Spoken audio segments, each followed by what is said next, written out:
Alright guys, we're inside Photoshop and in this tutorial I will show you how you can make a simple photo a dramatic portrait with black and white color tone. So I have my photo here, so inside this photo I will show how you can have much more detail to the photo and get the portrait. So first we're gonna have to do black and white.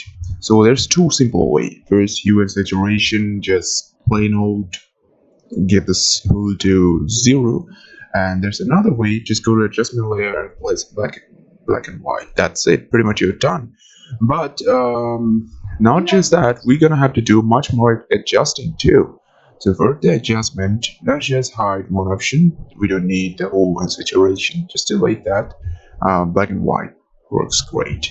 So right now just hide the black and white, and we are gonna do some adjustment in here. So go to the adjustment from image option and press shadow and highlights and increase the amount of shadow and highlights to adjustment. But if you want to follow on a much more detailed way, follow the adjustment that I made, but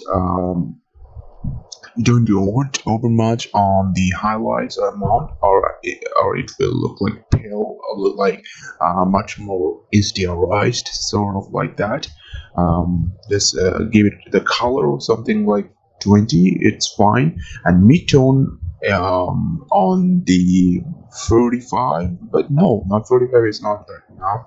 So let's decrease the color to 25 as I said before, and add the mid-tone of 25, so it looks pretty well right now. There's much more detail in the eye, the beards are looking, and the facial structures and everything. Before it was a gloomy scene, now the scene is looking much more detailed. So one more thing we can do is the camera filter. Camera filter is a powerful plugin inside Photoshop which we can use to enrich much more details, highlights and everything. So open up camera filter, and inside the filter go to the basic option, and in the basic option we can pretty much go to the texture and increase the texture. If you, the 100 texture option, that it's not that much good, it just looks much more over sharp. So 30 75, it works great.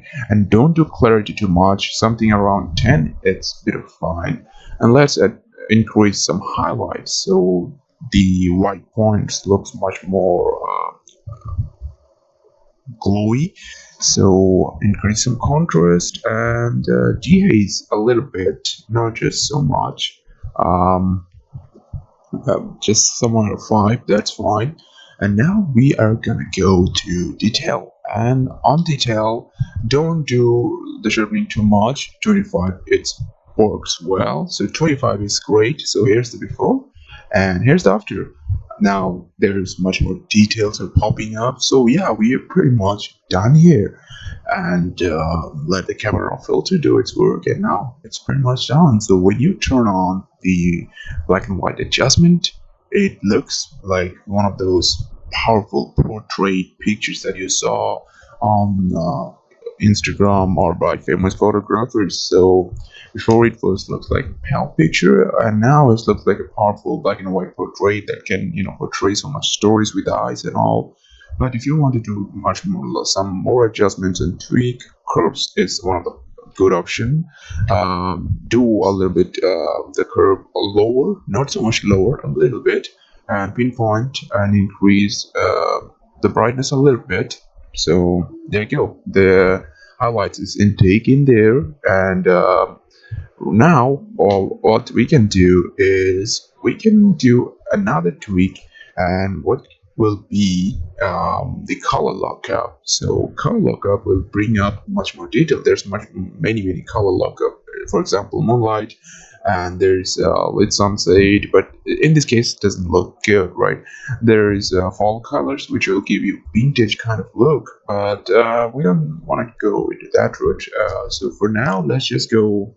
There's another option for vintage candlelight, but candlelight just dims out all the highlights and everything. So there is some other filters like Fuji, and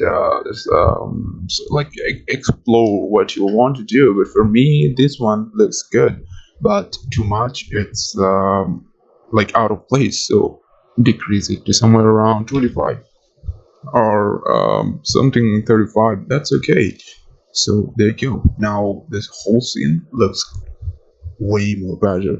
So let's just group all of the adjustments we have made, and we're gonna do a comparison to show that what was the progress that we did before and after. So here is the before and here is the after. So here's how you can turn into a normal portrait shot into a powerful portrait black and white shot. So I hope this video helped, and if it helped, subscribe to the channel, leave a like and comment, and I hope to see you under the next one. Have a nice day.